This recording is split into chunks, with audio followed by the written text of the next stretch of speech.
Dorilarni qilib qo'yishga qo'shnimiz chaqiring. Nima qilasan, uni medik emas-u, yana kelib qo'ling teshib tashlaydi tusholmasdan. Ukol yoki kapelnitsa olishimiz kerak bo'lganda ko'pincha qo'ni-qo'shnilardan iltimos qilamiz, qiladi-yu ketadi. Lekin shu joyda ikkita muhim maslahatim bor. Birinchisi, agar uyda ukol oladigan bo'lsangiz, oldingizda birinchi yordam ko'rsata oladigan mutaxassis bo'lish shart.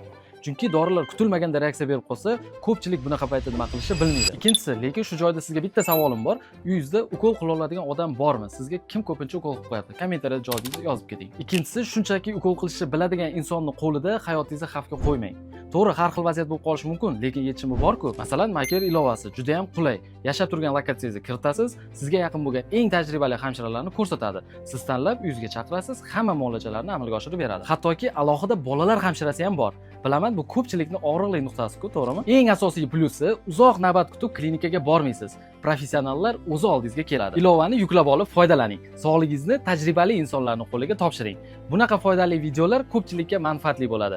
Yaqinlaringizga ham yuborib qo'ying, balki ular ham hamshira qidirib yurgandir.